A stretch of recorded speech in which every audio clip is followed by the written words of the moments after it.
네, 오늘도 주일 3부 예배 가운데 나오신 여러분 주님의 이름으로 환영하며 축복합니다.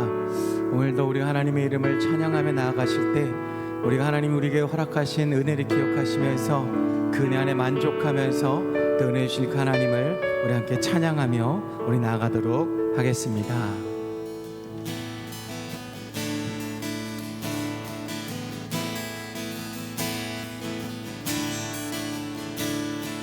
내 맘이 낙심되며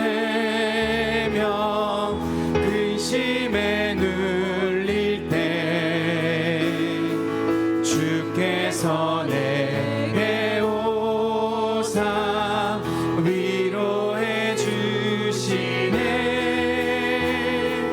가는 길 깜깜하고 괴로움 많으나 주께서 함께하며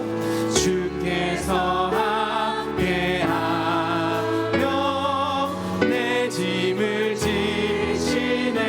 아멘. 그네가 내게 족하네. 그네가 족하네. 이 괴로운 세상 지날 때 그네가 족하. 희망이 사라지고 친구 날 버릴지라도 친구 날 버릴 때 우리 주님께서는요 주께 새 속삭이며 새 희망 주시네. 싸움이 맹렬하여 두려웠던 때에 승리의 왕이 대신 주 음성 들리네. 그네가 내게 족하네. 그네가 족하네. 이 괴로운 세상 지날 때 그네가 족. 우리 한 번 더 희망이 사라지고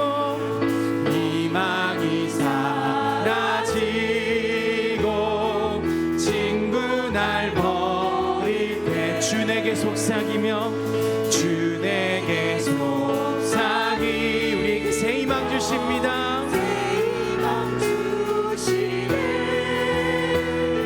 싸움이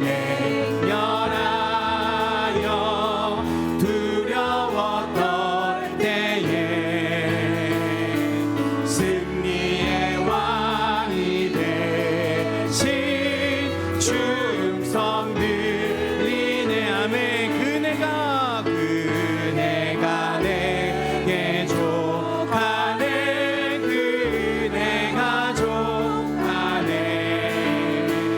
이 괴로운 세상 지날 때 그네가 족하. 번민이 가득 차고 번민이 가득 차고 눈물이 흐를 때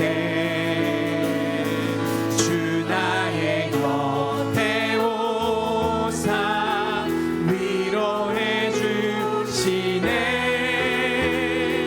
환난이 닥쳐와서 어려움 당할 때 주님의 능력 입어 주님의 능력 입어 원수를 이기네.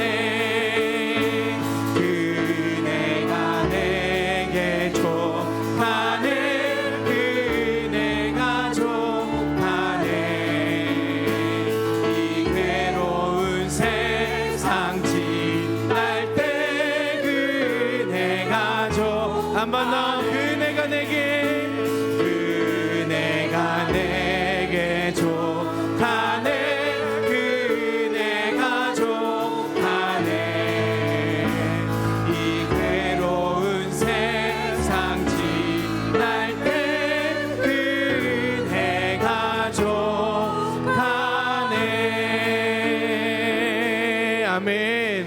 우리는 하나님이 주신 은혜로 말미암아 날마다 기쁨이 넘치는 줄로 믿습니다. 그 은혜 안에 거할 때 우리의 삶의 만족감이 넘치는 줄로 믿습니다. 우리 시간 그 하나님의 은혜에 감사하시면서 우리 함께 찬양하며 나아가도록 하겠습니다. 오랫동안 모든 죄 가운데 빠져 더럽기가 한량 없던 우리들 아무 공로 없이 구원함을 얻어 하나님의 자녀 지금 되었네. 주의 그 사랑 한량 없도다 찬송할지어다 예수의 공로. 주의 그 사랑 한량 없도다 찬송할지어다 예수의 공로. 주의 보혈로서 정결하게 씻겨 죄악에서 떠나 몸이 세상 그 친구를 한 곳 없어진 하나님의 빛이 영화롭도다. 주의 그 사랑 한량 없도다 찬송할지어다 예수의 공로. 주의 그 사랑 한량 없도다 찬송할지어다 예수의 공로. 죄의 깊은 잠받은 세상의 꿈을 어서 깨어나라 나의 친구여. 은혜 받은 날과 구원 얻을 때가 지금 온 세상에 선포되었네. 주의 그 사랑 한량 없도다 찬송할지어다 예수의 공로. 주의 그 사랑 한량 없도다 찬송할지어다. 우리 한 번 더 오랫동안 모든 죄 가운데 빠져 더럽기가 한량 없던 우리들 아무 공로 없이 구원한 하나님의 자녀 주의 그 사랑 한량 없도다 찬송할지어다 예수의 공로. 주의 그 사랑 한량 없도다 찬송할지어다 예수의 공로. 주의 보혈로서 정결하게 씻겨 죄악에서 떠난 몸이 되었고 세상 그 친구를 한 곳 없어지니 하나님의 빛이 영화되. 주의 그 한량 없도다 찬송할지어다 예수님의 그 사랑 한량 없도다 찬송할지어다 예. 주의 그 사랑 한량 없도다 찬송할지어다 예수의 공로. 주의 그 사랑 한량 없도다 찬송할지어다 예수의 공로. 신실하신 하나님 실수가 없으신 좋으신 나의 주. 신실하신 하나님 실수가 없으신 좋으신 나의 주. 아멘. 나의 반석이신 하나님 행하신 모든 너와 전하시니. 우리의 생명 되신 하나님 나의 생명 되신 내게 행하시니 찬양합니다. 우리 신실하신 하나님을 찬양합시다. 신실하신 하나님 실수가 없으신 좋으신 나의 주. 신실하신 하나님 실수가 없으신 좋으신 나 한 번 더. 신실하신 하나님 결코 실수가 없으신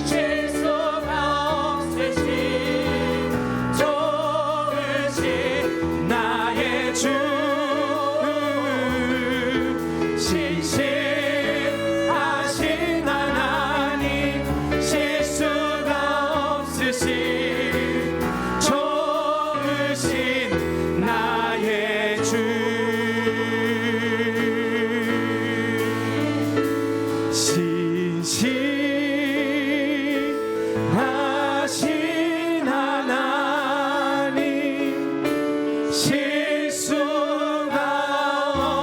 없으신 좋으신 나의 주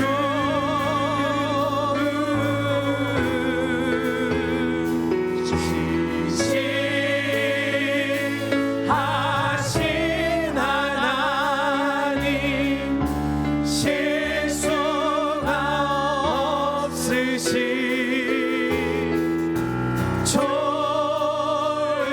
좋으신 나의 주 다 주의 크신 이름 높이며 우리에게 행하신 위대한 일 감사하세 오 주의 시시하신 그 사랑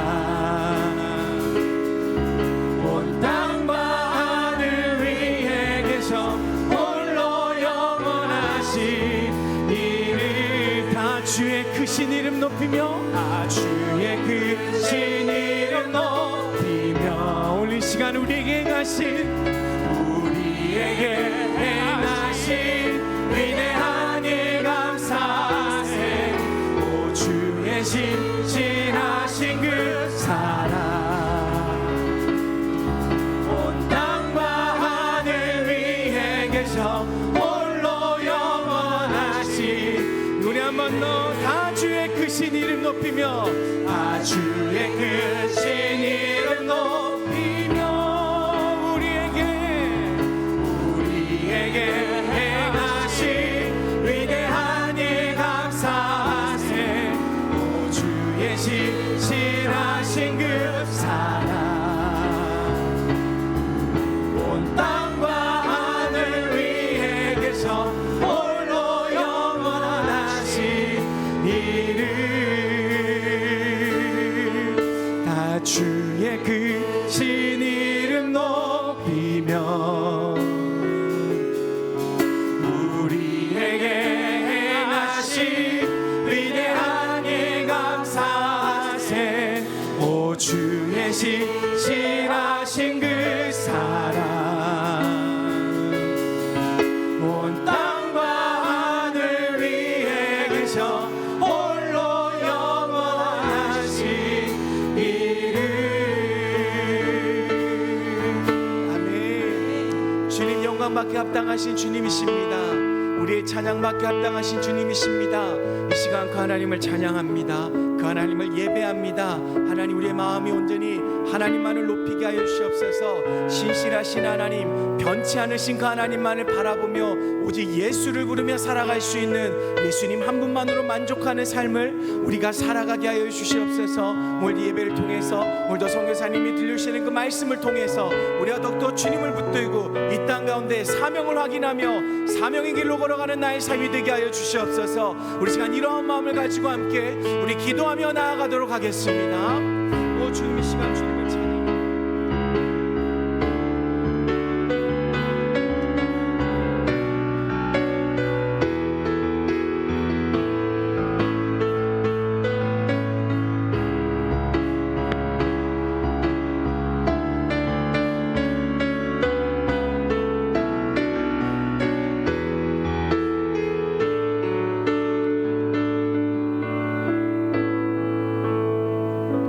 살아계신 하나님 감사합니다. 오후 시간 함께 구별하여서 한자리에 모였습니다. 오늘 특별히 인도에서 선교사님 오셨는데 현지에서 일어나는 하나님의 역사에 관하여 그리고 오늘 무엇을 가지고 같이 인도를 위해 기도해야 될지 우리의 마음에 담는 아주 특별한 시간이 되게 인도하여 주시옵소서. 감사드리며 살아계신 예수님의 이름으로 기도드립니다. 아멘. 마태복음 28장 18절에서 20절까지의 말씀입니다. 화면 보시고 함께 읽어도 좋고요. 함께 읽습니다. 예수께서 나와 말씀하여 이르시되 하늘과 땅의 모든 권세를 내게 주셨으니 그러므로 너희는 가서 모든 민족을 제자로 삼아 아버지와 아들과 성령의 이름으로 침례를 베풀고 내가 너희에게 분부한 모든 것을 가르쳐 지키게 하라. 볼지어다 내가 세상 끝날까지 너희와 항상 함께 있으리라 하시니라. 아멘. 에스더 찬양대가 하나님께 영광 올려드리겠습니다.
아멘.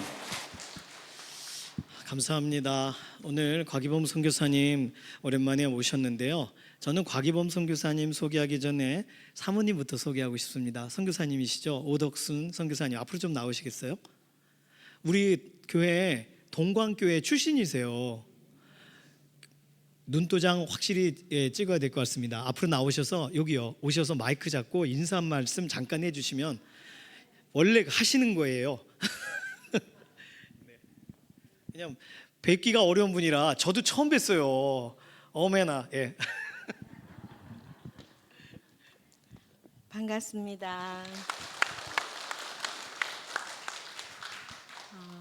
예전에 신림문역 앞에 있었을 때 제가 다녔고 이곳으로 옮기고 한 1년 있다가 제가 결혼을 하면서 교회를 떠났던 것 같습니다.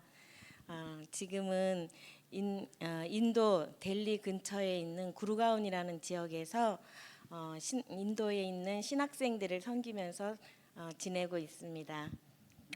반갑습니다. 네, 다음에 혹시 오시면 이렇게 알아보셔야 돼요. 아유, 동광교회 그냥 너무 좋습니다. 자, 선교사님 곽이범 선교사님 나오실 때 박수로 환영해 주시기 바랍니다.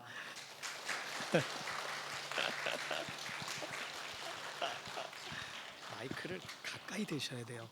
여기 소리 커도 가까이 안 되면 알겠습니다. 먼저 이 자리에 서 계신 우리 하나님의 은혜와 목사님, 사모님, 사랑하는 성도님들께 감사드립니다. 여기 오니까 꼭 친정에 온 것 같아요. 예, 저희 아내도 여기 오니까 되게 좋아해요. 여기 교회 출신이고 또 사랑하는 성도님들도 보고 너무 기쁘고 우리가 예수 그리스도 안에서 한 형제 자매가 되고 가족이 됐다는 것이 얼마나 큰 축복인지, 그래서 이것이 단지 우리나라 지역뿐만 아니라 열방이 예수 그리스도 안에서 한 가족이 되어져서 하나님께 영광 돌리기를 원합니다. 특별히 먼저 오늘 순서는 제가 인도 침례신학교 소개를 좀 하고요. 그리고 이제 하나님 말씀 같이 나누도록 하겠습니다. PPT 이렇게 보면서 쭉 설명하도록 하겠습니다. 저희 인도 침례신학교는 2019년 9월 달에 개교를 하게 되었습니다. 8월 2018년 이때에 인도에서 우리 선교사님들이 많이 나오게 되었어요. 한국에 있는 선교사들이 나오게 되면서 비자 관계로 어렵게 되면서 선교사님들이 다 떠나게 되었을 때 남게 되는 그 우리 학생들 그리고 교회들은 어떻게 될 것인가. 그래서 독립적으로 사역하던 선교사들이 같이 연합해가지고 그럼 신학교를 세우자 결정을 해서 저보고 이렇게 그 신학교를 세우는 책임을 딱 줬습니다. 책임을 주니까 처음에는 부담이 없었는데, 왜냐하면은 학생도 없고 교수님도 안 계시고 학교도 없고 아무것도 없지만 이름만 있잖아요. 전혀 부담이 없는 게 이름만 받았다는 게 부담이 없었는데, 그런데 그 이름이 하나님께서 역사를 하십니다. 그렇구나. 그 하나님께서 그 이름을 주셔서 사람들을 만나니까 동감을 하시고, 그래 인도 지역에 복음을 전하도록 신학교에 세워져야겠다. 그래서 2018년 11월에 신학교 이사회가 형성되어졌고 2019년에 5월 달에 건물을 얻어서 저 건물입니다. 2019년 9월 달부터 학생을 받게 되었습니다. 다음 사진. 여기 이제 2019년 9월 달에 처음에 그 인도 침례신학교 개교 예배를 드리게 되었어요. 이때는 학생들이 이제 신학과하고 편목과정 그리고 목회학과 36명 정도 이렇게 학생들을 받았는데, 이 학생들은 전부 다 선교사님 제자들이거나 아니면은 선교사님과 동역하는 분들, 그분들이 보내는 그런 분들이었습니다. 그분들을 훈련해서 인도 지역에 복음을 전하고 또 세계에 복음을 전하자. 그 뒤에 사진은 그 뒤에 열매들이 나타나게 되었습니다. 그래서 지금은 그 델리 지역에 델리 깔레카지라는 곳에 이곳에 부활절 예배드리는데, 이 지역이 슬럼 지역입니다. 그러니까 슬럼 지역인데 이 지역에서 많은 일꾼들이 나왔어요. 깔레칸 목사, 따라싱 목사님이 목회자인데 저기 제 화관 있는 옷 이렇게 꽃다발 있는 뒤쪽에 계신 분, 하얀 옷 입은 분이 목사님입니다. 따라싱, 따라가 별이고 싱이 사자입니다. 별과 사자. 이런 의미를 가지고 있습니다. 이곳에 이제 어려움에도 불구하고 하나님께서 복음을 그곳에 전파를 했더니 많은 사람들이 예수님을 영접하게 되었어요. 다음 사진. 여기는 그 델리 니잠무딘 교회 이 지역입니다. 니잠무딘은 그 무슬림들이 밀집되어서 살아가는 곳이에요. 무슬림이 살고 있기 때문에 거기서 복음 전하기는 참 어려운데, 이곳에 굿두 목회자가 거기서 교회를 개척을 했습니다. 그래서 사람 있는 곳에는 어디든지 교회를 개척해야 된다, 이런 마음이 있기 때문에 개척이 되어서 예배를 드리고 있습니다. 다음. 여기는 이제 꼴까타 스포르소 처치 부팔 목사, 저기 제 가운데 있는 저 옆에 있는 하얀 옷 입은 분이 목사님인데요. 이분은 이제 그 신학교를 공부하고 편목 과정에 들어와서 이제 공부를 했는데 교회 사역을 아주 잘하고 있습니다. 다음 사진. 여기는 스포르소의 꼴까타의 수다깔 목사님이 목회하는 곳입니다. 이곳이 이제 그 인도 꼴까타 지역에 스포르소 그 미션 선교 단체가 있는데 그 대표되는 분이 여기서 사역을 하고 있습니다. 다음 사진. 이 지역은 이제 꼴까타 스포르소의 바룬 목사님. 바룬 목사님은 제 왼쪽에 제일 끝에 그린 색깔 입고 있는 그분이 이제 목회자인데 시골 지역이에요. 농사를 지으면서 이제 목회를 하고 있습니다. 그곳에서 어린이들하고 학생들, 어른들 한 80명 정도가 예배드리는데 저희가 갔을 때는 이제 평일에 갔기 때문에 이렇게 많지는 않았고요. 다음 사진. 이 지역은 이제 콜카타 스포로소 사상가르 목사입니다. 저쪽에 주황색 옷을 입은 분, 주황색 옷을 입은 남자분인데요. 이분은 의사입니다. 의사인데 이제 저희 학교에서 공부를 하면서 목사가 되어서 가정에서 집에서 지금 예배를 드리고 있습니다. 집에서 예배를 드리는데 얼마나 식구들이 많이 오는지 일부 예배 끝나면 또 마당에까지 사람이 와요. 그래서 끝나면 또 다른 분들이 또 계속 오고 그래서 이분의 소원은 우리가 그 지역 교회를 좀 개척했으면 좋겠다라는 그런 꿈을 가지고 있습니다. 다음 사진. 예. 이 지역은 인도의 모하바트 교회 라케시 목사님 교회입니다. 이 지역은 기독교 박해가 좀 심한 곳입니다. 이 지역에 이제 제가 갔는데 외국인은 한 명도 들어갈 수 없는 지역이에요. 그래서 갔더니 바로 신고가 돼가지고 누구 왔다. 외국인이 오게 되면 거기서 누가 불른 사람을 추방을 시키고 감옥 구속을 시켜요. 외국인이 왔다는 얘기는 전도하러 왔다는 얘기인데 그래서 저는 그때 들어가가지고 아침에 해 뜰 때 그리고 아주 깜깜한 저녁에만 들어올 수 있었습니다. 만약에 제가 그곳에서 제 모습을 보이게 되면 그 지역에 사역하고 있는 사역자들에게 어려움이 많이 있기 때문에 그렇지만은 그 지역에서 사역하고 있는 사람들에게 복음을 전했더니 얼마나 뜨겁게 영접하는지요. 이곳에서는 예수님을 믿는 사람을 누가 고발하면은 바로 감옥에 구속이 되는 그런 지역입니다. 그래서 한 지역은 12명의 가정이 12가정이 거기서 예배를 드리고 교회가 하나가 있었는데 그 지역을 고발이 돼 가지고 12가족들 모두 다 감옥에 들어갔습니다. 가운데 있었던 교회는 이제 불도저로 밀어가지고 교회는 없어져 버렸고 그래서 감옥에 열흘 정도 이렇게 갔다가 돌아왔는데 거기 그 한 목사님 아들이 너무 이제 이렇게 심하게 구타도 좀 당하고 어려움이 겪어가지고 정신 이상이 됐어요. 그래서 이제 교회에서 돌보고 있는 그런 얘기를 들으면서 참 마음이 아팠습니다. 우리 신앙이라는 것이 무엇인가? 아니 예수님을 믿는데 종교의 자유가 이렇게 없기 때문에 이렇게 된 것을 보면서 빨리 이 지역에도 복음이 들어가서 그 지역 사람들이 예수님을 영접하고 하나님의 나라가 확장되기를 기도했습니다. 이 지역이 복음이 더 확산되어지고 이 지역에서 사역하고 있는 분들이 믿음 안에서 담대히 복음을 전할 수 있도록 기도 부탁드리겠습니다. 다음 사진. 예. 이 지역은 이제 니와스 모하바트 교회 아시시 목사님, 저희 오른쪽에 하얀 옷도 입고 있는 얼굴 좀 검으신 분이 목사님입니다. 이분은 이제 학교를 4개를 담당하는 장학관 같은 역할을 하고 있어요. 장학관, 교장 선생님 말고 장학관입니다. 근데 이분이 평상시에는 학교 공무원 일을 하고 주일에는 교회에서 이제 담임을 합니다. 저는 생각을 했습니다. 지역에 하나님께서는 다양한 사람들을 부르신다. 어떤 사람은 장학관이고, 어떤 사람은 의사고, 어떤 사람은 그냥 복음을 들은 어떤 지역 슬럼 지역에서 온 사람. 하나님께서는 각각 다양한 사람들을 부르시고서 하나님이 원하시는 지역에서 복음을 전하도록 하신다. 다만 순종하는 사람들을 통해서 이런 일들을 보면서 하나님이 그런 놀라운 축복들이 나타날 수 있도록 기도하고 있습니다. 다음 사진. 이 지역은 이제 바드라 가정이라고 저희 학교 3학년 이번에 이제 12월 달에 수업을 마쳤는데요. 가운데 있는 자매입니다. 제일 가운데 있는 빨간색 책 무늬 꽃무늬를 입고 있는 그런 자매인데 이 자매는 가족이 이제 딸이 셋이고 다 부모님이 다 힌두입니다. 그래서 내가 예수를 믿으려면 집에서 나가라. 그래서 집에서 쫓겨났어요. 쫓겨났어요. 근데 제가 이제 우리 선교 학교 팀을 데리고서 이때 딱 갔더니 아버지가 부모님이 받아주시는 거예요. 외부인이 왔고 또 딸도 이제 막내 딸이에요. 보고 싶으니까. 그래서 이게 딱 보고 기뻐했는데 그 다음에 이제 저희가 학교에 다시 오면서 부모님이 뭐라 그러냐면 그래도 종교를 개종하지 않으면은 그러니까 기독교에서 힌두교를 개종하지 않으면 집에 들어올 수 없다. 그래서 이 자매가 자기 언니하고 언니 집에서 살면서 교회에서 살면서 집에는 못 가고 기도하고 있습니다. 하나님 우리 가정을 구원해 주세요. 우리나라에도 아마 기독교 복음이 처음 들어왔을 때 그런 현상이 있었던 것 같아요. 예수님 믿으면은 여성분들은 머리도 깎고 못 나가게 하고 그런 경우 있었지만은 인도가 아직 그 기독교인들의 상황이 많이 열악합니다. 다음 사진. 예, 여기는 이제 니와스 모하바트 가정교회 아르띠 제일 끝쪽에 있는 분홍색 옷을 입고 이런 긴 타월 같이 이렇게 하고 있는 자매가 아르띠 자매입니다. 이 자매는 MDV 신학대학원 공부를 하고 있습니다. 저 신학교에. 이 자매가 결혼했는데 남편이 한쪽 눈이 실명입니다. 안 보입니다. 이 한쪽 눈은 25%만 보입니다. 그리고 이 자매가 있는 지역은 물이 없어요.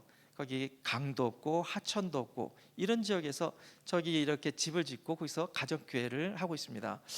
하나님께서 비를 더 많이 내려주시든가 아니면 그곳에 강물이 정말 사막의 강물이 흘러갈 수 있도록 하나님 그렇게 길을 좀 도시교회가 열려지든가 복음이 전파되어져서 사람들이 마음을 문을 열어서 예수님을 영접하든가 하나님 그렇게 해주세요. 그런 마음이 들게 되었습니다. 이런 열악한 속에서도 이렇게 살아갈 수 있는 유일한 이유는 무엇이냐면 예수님이 이들 삶 가운데 있고 아직까지 예수님을 알지 못하는 많은 분들이 있기 때문에 그것을 사역을 하고 있습니다. 다음 사진.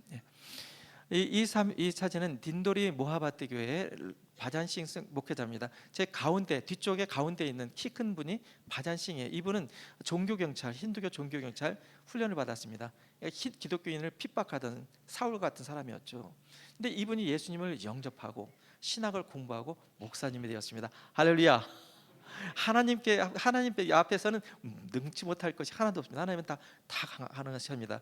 그래서 여기서 교회를 하는데 이 교회는 좀 핍박이 좀 덜합니다. 왜냐하면 이분이 본래 기독교를 박해하던 종교경찰 집단에서 훈련받다가 나왔기 때문에 조금은 좀 봐주는 것 같아요. 끼리끼리 좀.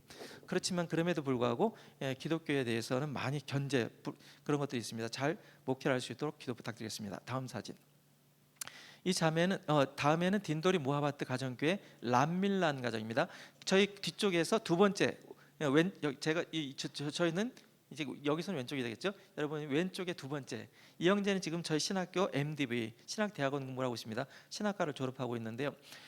이 형제는 어떻게 예수님을 영접했냐면은 이제 가족이 예수님을 안 믿었어요. 아버지는 사냥꾼이에요. 사냥꾼. 그리고 이제 무당과 같은 일을 했는데 병에 걸렸습니다. 병에 걸렸는데 아무리 병에 걸렸는데 낫지를 못하는 거예요. 병원에 가도 안 낫고 무당을 찾아가도 안 낫고 본인이 무당이니까 무당 일을 해도 안 낫고. 근데 교회를 찾아가서 예배를 드렸는데 나버린 거예요. 할렐루야. 하나님께서 일하시니까 저 가정이 예수님을 영접하게 된 거예요. 왜냐하면 하나님은 능력이 하나님이시니까요. 그래서 무당 이것도 내려놓고 사냥 동물 잡던 거 내려놓고 이제 여기 가정에서 이제 예배도 드리고 그렇게 가족들이 예수님을 영접하게 되었습니다. 다음 사진. 여기는 이제 모하바트의 가정교회 고르부르인데 비렌드라 가정입니다. 여기에 이제 비렌드라는 저희 학교에 왔을 때 읽고 쓰고를 하지 못했어요. 시골에서 못했는데 그리고 이 형제는 전에도 한번 제가 간증한 것 같아요. 약간의 귀신이 들려가지고 18m 외삼촌 집에 5층에서 뛰어내렸습니다. 그래가지고 죽을 뻔했는데 다리만 부러지고 하나님 은혜로 살았는데 병원에 가가지고 치료하는 가정 가운데 예수님을 영접을 해서 치료받고 저희 학교로 와서 3년 동안 공부를 하였습니다. 저희 마음은 이 학생을 생각할 때 잘할 수 있을까? 근데 이 3년 동안에 저희 학교에서는 아침에 5시부터 7시까지 성경을 읽습니다. 아침에 2시간씩 이렇게 한 달을 30일 읽게 되면 성경 일독을 하게 돼요. 신구약에서 졸업할 때는 한 20독 약 하게 되는데 졸업할 때 이런 얘기를 하더라고요. 와서 기억나는 게 무엇이냐 그랬더니 자기처럼 예수 그리스도를 알지 못하는 사람, 글을 못하는 사람들에게 복음을 전하는 목회자가 되고 싶다. 이렇게 해서 이제 시골 지역에 내려가지고 가정교회를 개척했습니다. 아멘. 자기 집에서 개척한 건 아니고 그 집이 조그매요. 그 주변에 한 아주머니가 계셨는데 남편이 도망을 갔어요. 그래서 아내가 있고 딸이 있는데 이 자기 교회가 그 아주머니가 다니는 교회가 멀으니까 우리 집에 와서 예배 드려줄 수 있느냐. 그래서 그 아주머니가 계신 집에 들어가 가지고 가서 예배를 드리기 시작했습니다. 그래서 부흥해가지고 그 딸이 저희 신학교에 딱 올라오고 원서를 썼어요. 신학과에 딱 합격했는데 들어오기 한 달 전에 말라리아로 죽었습니다. 제 마음이 너무 아팠어요. 믿음으로 이렇게 도전하고 이렇게 하는데 아니 왜 말라리아로 이 자매는 하나님 나라로 가는가?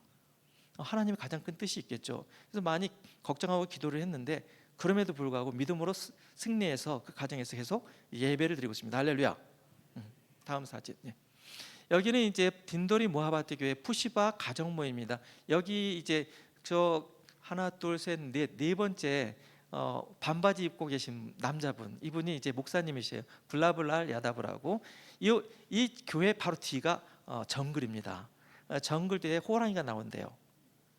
그러니까 호랑이가 뒤에 있고 앞에 갔더니 물이 없어요. 여긴 정말 물이, 강물도 없고 하천도 없고, 이곳에서 어떻게 살아갈 수 있을까?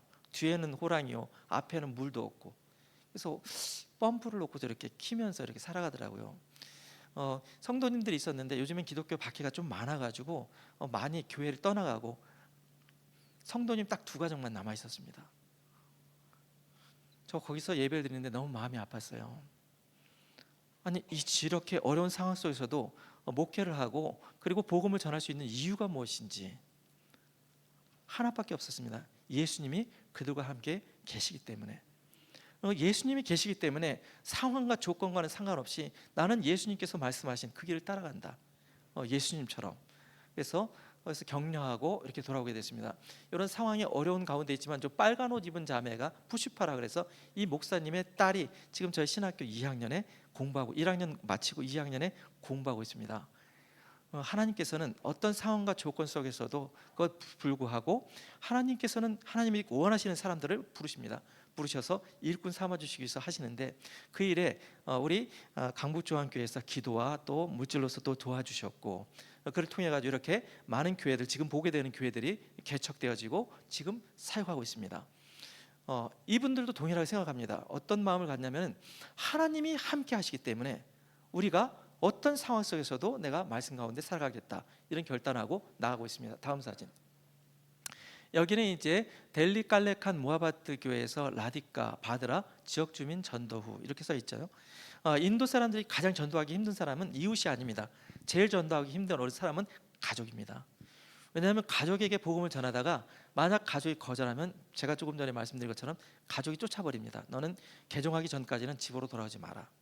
그래서 저희 그 한국침례신학교에 대학교에 박영철 교수님이라고 계셔요. 은퇴 목사님인데 전도학을 강의한 다음에 집에 가서 가족들에게 전도해라. 학생들이 막 두려워 떠는 거예요. 이웃에게 전도하다 쫓겨나면 도망가거나 하면 되는데 가족에게 전도하다가 쫓겨나면, 거절당하면 집에 못 들어가요.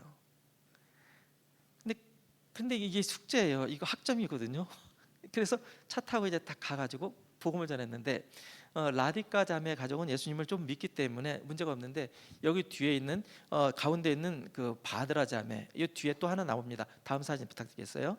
여기 리뚜 자매입니다. 리뚜 자매. 이 리뚜 자매는 딸이 5이에요. 막내딸이에요. 저 리뚜 자매가. 근데 다 힌두입니다. 그래서 리뚜 혼자만 예수님을 믿는 거예요. 그래서 집에서 쫓겨났어요. 근데 지금 집에 가서 가족들에게 복음을 전해야 돼요. 가족에게 복음을 전하기 때문에 집에 가가지고 전화를 해서 들어간다 그랬더니 넌 들어오지 마라. 집에 못 들어갔습니다. 전화했더니 외할머니가 이제 약속된 장소에 나와가지고 이제 복음을 전했더니 외할머니가 예수님을 믿는 건 좀 생각을 해보겠다.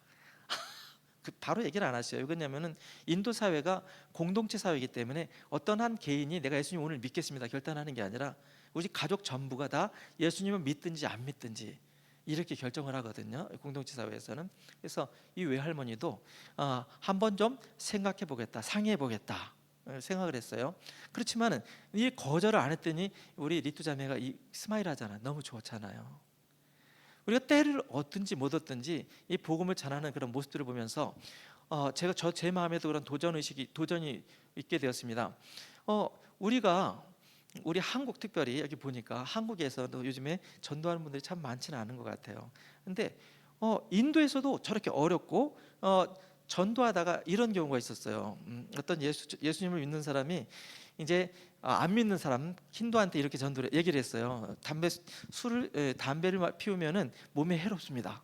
이랬더니 이 복음 전도했다고 고발을 해버렸어요. 감옥에 갇혔어요. 담배를 피우면 몸에 해롭습니다가 이게 복음 전도인가요? 근데 이유는 뭐 상관이 없어요. 기독교인이 뭔가를 전했다라는 거예요. 그렇기 때문에 이것이 이제 타겟이 되어져서 감옥에 가는 그런 어려움들도 겪으면서 우리나라도 정말 한국 기독교가 이제 많이 부흥을 했는데 지금은 많이 쇠퇴기인 것 같아요. 전도를 많이 안 하고 전도하기도 어렵고 그럼에도 불구하고 우리가 깨어서 기도하면서 경성하면서 복음 전하는 사역을 해야 되겠다 이 생각을 하게 됩니다. 다음 사진. 인도 침례 신학교에는 이런 어려움들이 있습니다. 이렇게 쭉 저희가 2019년에 이제 시작을 해가지고 지금 2015년이 되어서 3번 졸업생이 나왔습니다. 2023년에 11명이 졸업을 했고요.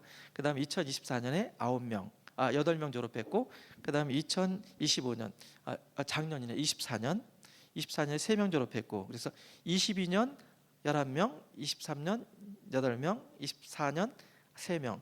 올해 이제 11월이 되면 5명이 졸업합니다. 신학과 4명하고, 그리고 이제 그 목회학과 사상가라 그래요. 의사하신 분, 이분이 이제 졸업합니다. 6년 만에 졸업을 하게 돼 있어요. 그래서 너무나 감사한 거예요. 우리 하나님께서는 그 씨를 심었더니 씨를 심으니까 이게 자라게 되는데, 그럼에도 불구하고 이제 우리 학교의 어려움이 학생 및 교수 충원이 좀 어렵습니다. 왜냐하면 학생들이 이게 쭉 나와야 되는데 박해가 많이 있을 때 교회가 신학교를 가겠다라고 지원하는 사람들이 많지는 않아요. 가족들이 일단 안 보내려고 그래요. 그래서 학생들이 그럼에도 불구하고 믿음으로 도전하도록, 그리고 이제 교수님 충원, 재정 및 학사 인원 인력 충원, 그리고 선생님들이 비자가 아직도 어려워요. 그리고 임대료, 우리가 자주 이사를 하다 보니까 임대를 하고 있는데 이런 부분들이 좀 해결될 수 있도록 기도 부탁드리겠습니다. 다음 사진. 저희 인도 침례신학교의 장기적 계획입니다. 이 그림을 쭉 보시면요, 저 빨간 것이 이제 신학교입니다. 그래서 말씀과 기도로 사람을 훈련하는 인도 침례신학교인데, 이때 여기서 이제 신학교를 학생들을 이렇게 보내려고 하는 분들은 이제 침례받은 10명의 그리스도인들이, 이분들이 저기 숟갈이에요. 숟갈로 이렇게 학생들에게 한 숟갈씩 밥이죠. 이렇게 지원을 해가지고 10명의 믿음의 신앙인들이 기도와 그리고 재정으로 후원해서 선교사를 한 명씩, 이 학생들을 후원해서 이렇게 파송을 하게 되면 저희 신학교에서 훈련하고, 그 다음에 그 10개의 교회가 1년에 1개의 교회를 개척을 하는 것입니다. 그래서 10개의 교회가 연합해서 1개의 교회를 개척해서 훈련받은 학생들이 그곳에 가서 이제 사역을 할 수 있도록 이게 지원을 합니다. 근데 이제 이 훈련 학생들이 이제 졸업을 하게 되면은 4단계 제자 훈련을 거쳐서 훈련을 한 다음에 가정교회를 개척하고, 그 다음에 지역교회, 로컬 처치, 마지막에는 성장해서 자립하는 교회가 되면은 그 자립하는 교회에 성경학교를 세우는 것입니다. 인도는 언어가 1642개예요. 언어가 몇 개라고 말씀드렸죠? 1642개. 그렇기 때문에 이 지역에 있다가 다른 지역으로 가게 되면 언어가 달라요. 그래서 우리 학생들도 다양한 지역에서 오는데, 그래서 가능하다 그러면은 그 학생이 있는 지역에 성경학교가 개설되면은 그 지역 언어로, 문화로 이 전하면 교통비도 안 들고 얼마나 좋겠어요. 그래서 80명에서 120명 되는 교회, 이 자립하는 교회가 되면 그곳에 성경학교를 세우고, 이미 신학교에서 공부한 학생들이 연합해서 네트워크 사역으로 학생들을 훈련하는 것입니다.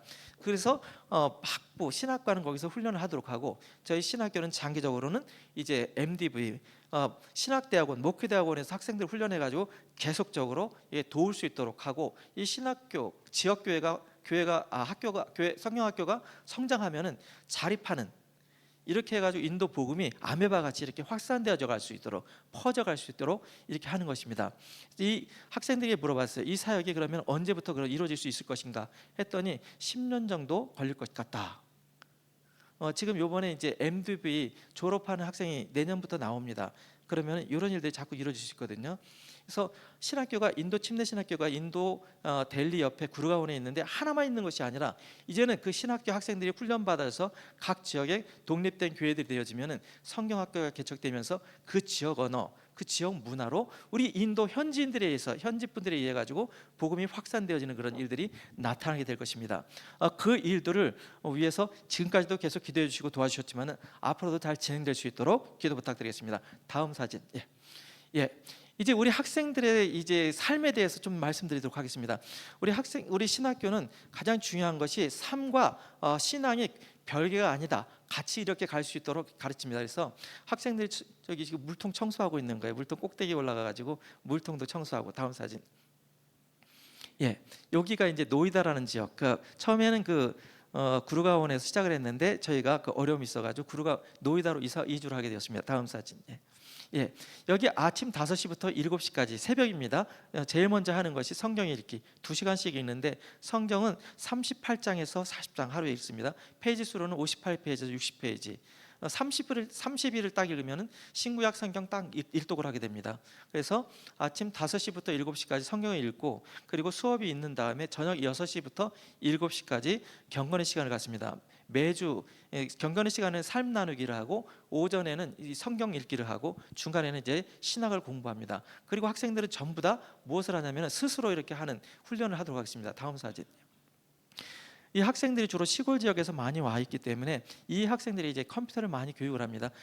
가르치는 이유는 말씀 준비도 하는 것이 있겠지만은 마지막 어려울 때 외부로부터 이게 지원이 안 오고 자립해야 될 때, 그때는 이 컴퓨터로 타이핑 쳐서 한 장을 치게 되면 A4 용지 한 장에 40루피, 30에서 40루피, 약 500원 정도 봅니다.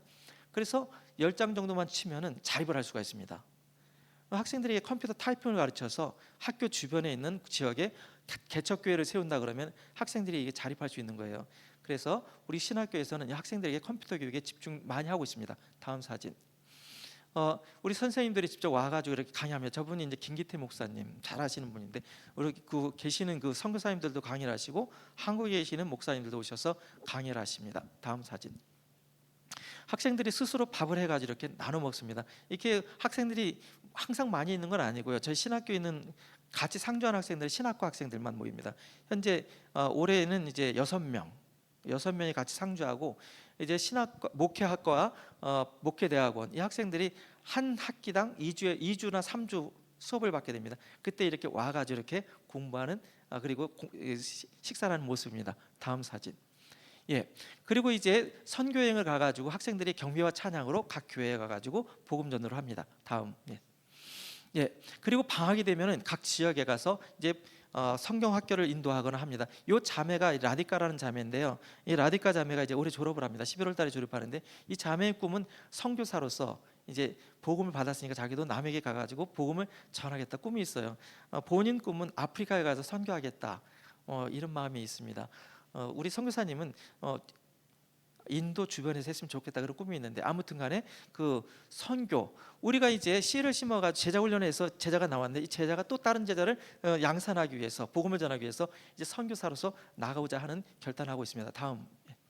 이 자매는 바드라 자매, 아까 꼴까타에서 오직 한 명만 예수님 믿는다라는 그 자매 있죠, 가족에. 이 자매가 이제 여성들 사역에서 기도회를 인도하는 그런 모습들입니다. 다음. 씨를 심었으면 반드시 때가 되면 이제 열매를 거두게 됩니다. 그래서 첫 번째 졸업식, 저희 지금 침례교 해외선교회 주민회 회장님, 가운데 빨간 옷 입은 분이 계시고요. 그 옆에 있는 분이 우리 김중식 이사장님, 포항중앙교회 목사님이십니다. 예, 여러 목사님, 그리고 많은 분들이 오셔서 환영해 주셨습니다. 다음. 예, 우리 학생들 졸업하는 모습입니다. 도서관에서 모자를 쓰니까 너무 좋죠. 다음 사진. 네, 이렇게 이제 졸업한 학생들이 저기 졸업복을 입고서 이렇게 하는 모습들이 있습니다. 그렇죠? 저는 이것을 보면 참 감사하게 됩니다. 하나님, 심을 때는, 처음에 시작할 때는 정말 아무것도 없이 이 이름만 가지고서 시작을 했는데 하나님께서 다 채워주셨군요.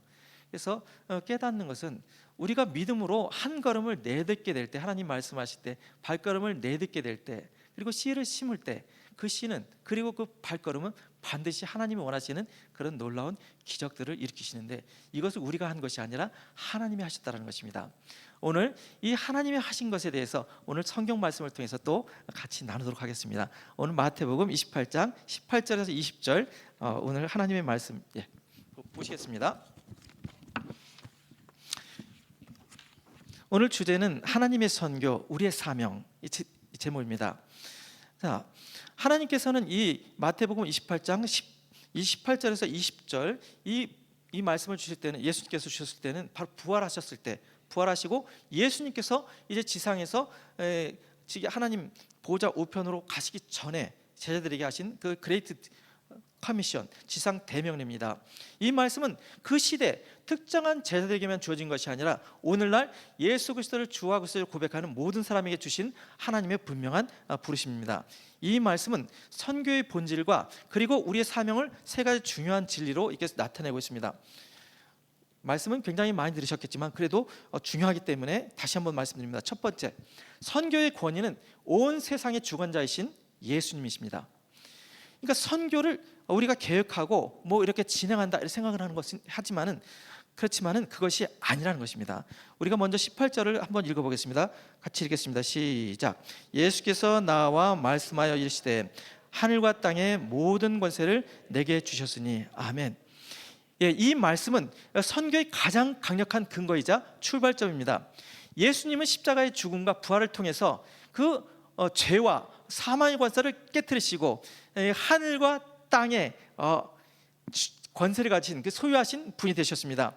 이 사실은 우리가 선교를 감당하는 데 있어서 두려움을 극복하고 담대함을 얻게 하는 그런 원칙이 됩니다.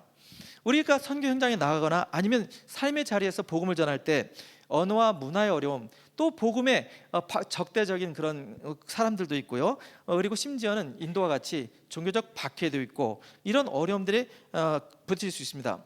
그렇지만은 이 선교의 주체가 우리의 능력이나 우리 지식이 아니라 바로 이 모든 권세를 가지신 예수 그리스도이심을 기억해야 합니다. 우리가 하는 선교는 우리 힘으로 하는 그런 사업이 아닙니다. 전능하신 왕이신 예수님께서 이미 완성하신 구원의 역사를 따라가는 순종의 발걸음이기 때문입니다. 하나님께서 사랑으로서 구원을 계획하셨고 또 구원을 완성하는 과정 속에서 우리가 하는 일은 무엇이냐면 이 하나님이 말씀하신 이 말씀에 순종하며 나아가는 것입니다. 만왕의 왕이신 주님께서 우리와 함께 하시기에 우리는 결코 혼자가 아닙니다. 이 확신이 우리를 모든 두려움으로부터 이기는 힘이 됩니다. 제가 지금 구로구 개방동에 지금 방학이라 가지고 와 있는데 그 뒤쪽에 산이 있습니다. 산이 있는데 거기에는 이제 산이 있으니까 몸이 불편하신 분들이 많이 운동하러 오셔요. 하루는 이제 저도 운동하러 갔는데 한쪽에는 지팡이를 잡고서 이렇게 몸이 마비가 됐어요. 한쪽은 마비가 돼가지고 이렇게 올라오시는 분이 계시더라고요. 제 마음이 너무 아팠습니다. 그래서 갑자기 그런 마음이 들었어요. 그분에게 찾아가가지고 이렇게 얘기했습니다. 낫기를 원하십니까? 제가 딱 그랬더니 그분 깜짝 놀라셨어요. 아픈데 당연히 낫기를 원하시죠. 그래서 낫기를 원합니다. 그래서 내가 당신을 낫게 해드릴 수 있습니다. 그랬더니 어떻게 낫게 해주시기를 원하십니까? 할 수 있습니까? 그래서 제 기도로서 낫게 해드리겠습니다. 그분이 예수님 안 믿는 것 같아요. 그럼 낫게 해보세요. 제가 그분의 손가락을 잡고서 하나, 둘, 셋, 다섯 이렇게 오므라졌는데 네 번째, 다섯 번째는 안 펴지더라고. 엄지검지는 안 펴지는데, 근데 제가 예수님의 이름으로 기도를 해드렸습니다. 이렇게 다 낫지 않았습니다. 근데 기도를 받았어요. 그 다음에 그분을 또 만났습니다. 다 안 낫는데 또 운동하러 왔어요. 기도를 해드릴까요? 그랬더니 기도해달래요. 또 기도를 해드렸습니다. 또 세 번째 또 만났어요. 기도해드릴까요? 그랬더니 마음이 좀 오픈돼가지고 해달래요. 네 번째 또 만났습니다. 그때는 아내랑 같이 이렇게 운동을 하고 있더라고요. 기도를 해드릴까요? 그랬더니 해달라고. 다섯 번째 만났습니다. 다섯 번째 만났더니 저보고 목사님이세요? 이렇게 물어보더라고요. 제가 목사라는 얘기는 하진 않았습니다. 그분도 물어보지도 않았고요. 그분이 원하는 것은 치유되는 것입니다. 그렇지만은 우리가 기도를 하고 바로 치유가 나타나지 않았다 하더라도 그분이 가지게 된 것이 있었습니다. 나에게 관심을 가져주는 사람이 있구나. 오늘날 우리 그리스도인들에게 그리고 예수님을 안 믿는 사람에게도 중요한 것이 있습니다. 관심. 하나님께서는 우리에게 정말 큰 관심을 가지셔서 얼마나 큰 관심을 가지셨냐면은 그의 독생자 아들 예수를 죽이기까지 십자가에 못 박기까지 우리를 사랑하시고 또 그분이 부활하심을 통해서 우리의 주님이시요 구세주가 되셨습니다.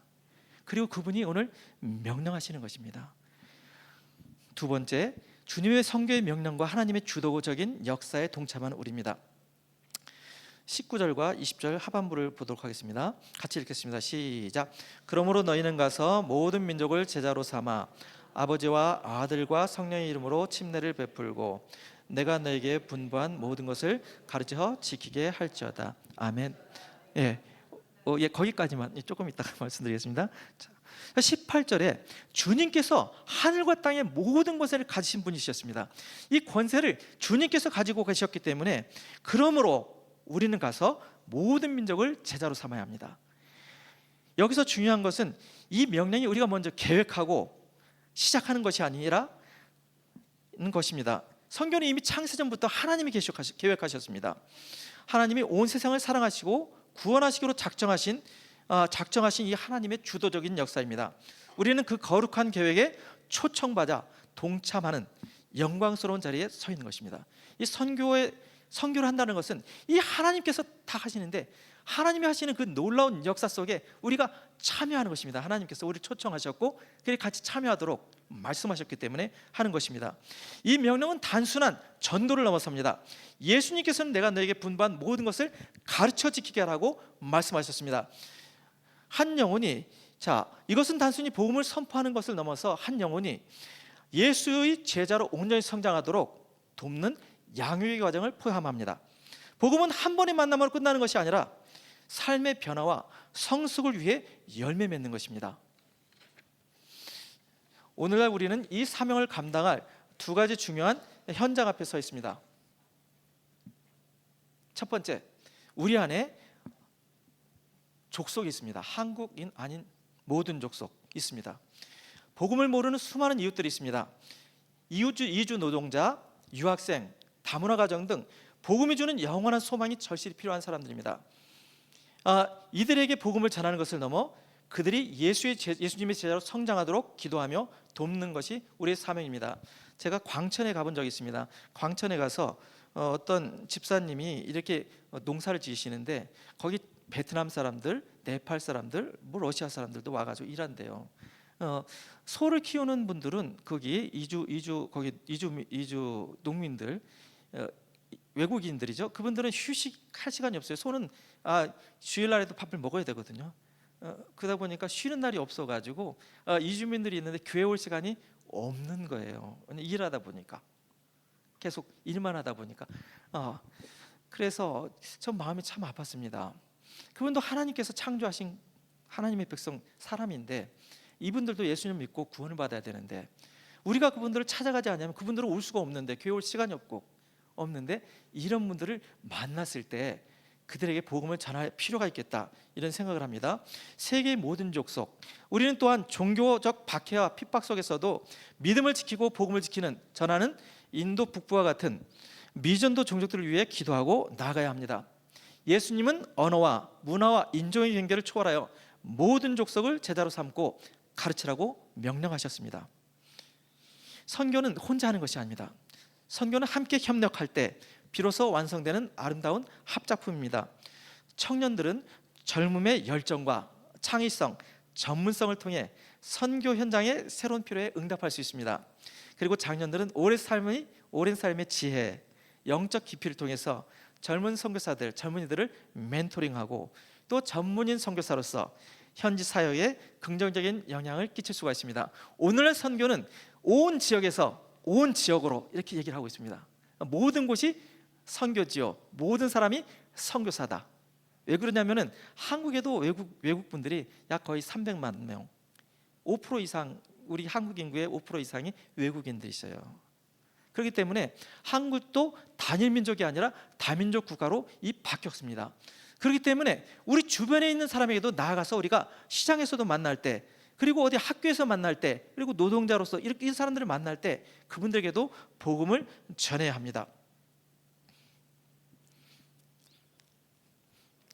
전문인 선교로서 그 선교는 특정인의 전유물이 아닙니다. 선교사만의 전유물이 아니라 모든 성도가 각자의 자리에서 조화롭게 동참하는 하나님의 역사입니다.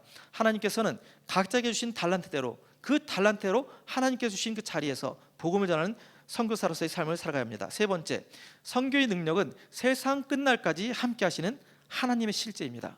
이 굉장히 중요한 것입니다. 마지막으로 20절 하반부를 함께 읽겠습니다. 같이 읽겠습니다. 볼지어다부터 시작. 볼지어다 내가 세상 끝날까지 너희와 항상 함께 있으리라 하시니라. 아멘. 예수님은 모든 명령을 주신 후에 가장 중요하고 확실한 약속을 주셨습니다. 바로 세상 끝날까지 너희와 항상 함께 있으리라 하는 약속입니다. 이 약속은 단순한 위로의 말이 아닙니다. 우리 선교 현장에서, 우리 삶의 현장에서 직접 경험하게 될 하나님의 임재에 대한 보증입니다.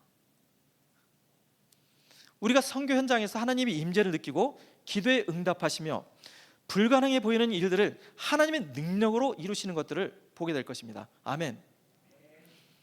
우리가 하나님의 뜻에 따라 순종하게 될 때 하나님께서 하시는 것들을 보게 된다는 것입니다. 근데 이것이 혼자 하는 것이 아니라 온 교회가 함께하는 선교 공동체는 바로 이러한 하나님의 실제를 함께 경험하는 공동체가 되어야 합니다. 함께 기도하고 함께 섬기며 함께 기쁨과 슬픔을 나눌 때 예수님께서 우리와 함께 하신다라는 이 사실을 더욱 분명하게 깨닫게 됩니다. 선교는 협력 없이는 지속될 수 없습니다. 온 교회가 함께 배우고 함께 가고 함께 보내는 공동체가 될 때 우리는 비로소 하나님의 살아계심을 온몸으로 경험하게 될 것입니다. 우리 오늘날 한국 교회의 어려움이 이것입니다. 하나님의 임재, 하나님이 함께 하심을 경험하는 분들이 많지 않다는 것입니다. 하나님의 임재를 경험하게 되면 두렵고 떨림으로 우리는 나아가게 됩니다. 예수님을 안 믿어도 무당들은 귀신에게 붙잡혀서 귀신이 시킨 대로 그렇게 할 수밖에 없어요. 자기들의 삶을 살 수도 없어요. 그런데 우리는 참 되시고 우리 주 되시고 구속자 되신 구소주 되신 하나님이 함께 하시는데 하나님의 임재를 경험하지 못한다면 우리는 참 마음에 몸이 안타까울 뿐입니다. 그렇기 때문에 우리가 하나님의 임재를 경험하기 위해서는 우리 삶의 현장에서 그리고 선교의 지에서 하나님의 말씀하신 대로 순종할 때 하나님의 임재를 경험하게 됩니다. 사랑하는 성도 여러분, 오늘 우리 마태복음 28장 18절에서 20절 말씀을 통해서 선교는 온 세계의 주관자이신 예수님께서 주관하시는 하나님의 역사이며 이 역사를 통해 하나님은 실제를 경험하는 우리 모두의 사명임을 깨달았습니다. 이제 우리는 이 부르심에 반응해야 합니다. 이 부르심에 우리는 어떻게 반응해야 할까요? 첫 번째, 한국 안에 이웃에게 우리는 다가가야 합니다. 우리 주변에 가까운 시장에서 그리고 또는 공장에서 대학교에서 만나는 외국인들에게 따뜻하게 인사해주고 친절을 베풀고 그리고 복음을 전할 기회를 발견하기를 바랍니다. 그 다음에 단지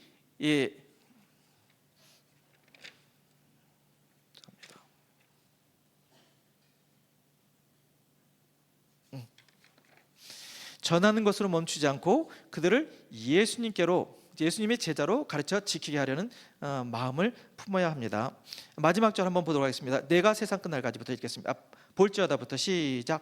볼지어다 내가 세상 끝날까지 너희와 항상 함께 있으리라 하시니라. 아멘.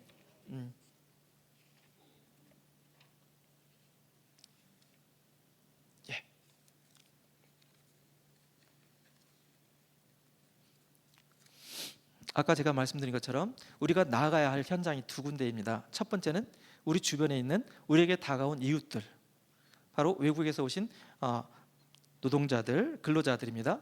그리고 이제 다문화 가족들, 그리고 유학생들, 그들에게 우리에게 친절히 그리고 그들에게 나아가서 복음을 전하는 그들에게 기회가 주어진다면 이제 그들을 양육해서 정말 예수 그리스도의 제자로 성장할 수 있도록 돕는 것. 그래서 그들도 똑같이 하나님의 나라 백성으로서 살아갈 수 있도록 해야 될 것입니다. 두 번째는 세계의 미전도 종족에게 우리는 나가야 됩니다. 직접 가는 사람만이 선교사가 아닙니다. 작년 선교사님들은 경험과 재정으로 선교적으로 나가는 선교사들을 멘토링하고 후원하는 그런 보내는 선교사가 될 수 있습니다. 그리고 젊은이들은 그 창의성, 열정 그리고 또 전문성을 가지고서 가서 선교지에 가서 IT라든가 아니면 어린이 교육 아니면 영어 교육 등 다양하게 짧게는 6개월, 많게는 1년, 짧게는 일주일도 될 수 있겠죠. 가서 그 현지 상황에 가서 그 사람들에게 내 모습을 보여주는 것입니다. 그럼 그분들도 도전을 받습니다. 아, 우리 나라 외에 또 다른 나라도 있구나. 제가 바라나시에서 우리 한 형제가 제가 전 교회에서 담임을 할 때 델리에서 담임을 할 때 한 형제가 예수님을 영접을 했는데 그 형제가 물어봤습니다. 어떻게 해서 예수님을 영접했냐 이렇게 물었더니 자기가 이제 초등학교 5학년 때 기숙사에서 살았는데 시골에서 와가지고 기숙사에 살았는데 한국 사람이 왔대요. 그래서 한 여자분이 자기를 이렇게 포옹하더니 그렇게 얘기하더래요. 예수님은 너를 사랑한단다. 눈물을 흘렸더래요. 이 아이가 아니 저분은 외국인인데 왜 나를 처음 만난 나를 보면서 하나님 예수님은 너를 사랑한단다 하고 눈물을 흘리지? 이게 궁금해가지고 예수님을 대해 알아보다가 예수님을 주님으로 영접하게 되었어요. 언어를 많이도 못하는 것이에요. 그냥 포옹하고 예수님은 너를 사랑한단다, 눈물을 흘려준 것, 이것이 계기가 되어서 그 학생이 예수님을 주님으로 영접하게 되었습니다. 아멘. 우리는 그 상황과 환경에 대해서는 알 수 없지만 하나님께서 보내시는 곳, 가라고 하신 곳에 가서 하나님께서 말씀하신 것을 행하게 될 때, 그때 우리는 하나님과 동행하게 됩니다. 그리고 하나님 나라를 함께 이루어가게 됩니다. 선교는 거대한 프로젝트가 아닙니다. 다만 하나님의 부르심에 순종하는 작은 걸음에서 시작됩니다. 온 성도가 한마음으로 하나님의 주도적인 선교에 응답할 때 한국 안의 외국인들과 세계의 미전도 종족에게 복음이 전해질 것입니다. 함께 기도하고 함께 섬기며 함께 슬퍼하고 함께 기뻐하며 함께 복음의 증인이 되어서 온 땅의 구원을 위해 나가는 저와 여러분이 되기를 주님의 이름으로 축원합니다. 아멘. 기도 제목 드리겠습니다. 특별히 저희 아내가 이제 8월달, 9월달 되면 이제 인도로 들어가야 되는데 인도에 비자를 받아야 됩니다. 제가 이제 비즈니스 리서치 비자를 이제 받고 있는데 이번이 5번째, 5년째 받고 있습니다. 인도에서 5년째 받기 참 어려워요. 비자를 못 받으면 인도에 들어갈 수가 없습니다. 그래서 저희 아내가 오덕순 선교사가 비자를 잘 받을 수 있도록 기도해 주십시오. 두 번째, 저희 인도 침례신학교에 학생들과 교수들이 어려움과 박해가 있긴 하지만 그럼에도 불구하고 우리를 부르신 그 주님의 말씀에 순종하여서 담대하게 나갈 수 있도록 기도해 주십시오. 세 번째, 가족 건강을 위해서 기도해 주십시오. 저희가 이렇게 한국에 많이 이렇게 인도에 오래 살다 보니까 제 26년 됐는데요. 어떤 분이 물어보더라고요. 건강이 어떻습니까? 그래서 종합병원입니다. 바깥은 멀쩡한데 조금 속은 안 좋은 것 같아요. 그래서 건강하게 저희도 하나님께서는 모든 것을 할 수 있습니다. 여러분 기도해 주셔서 하나님의 능력으로 치유되도록 같이 기도해 주십시오. 감사합니다.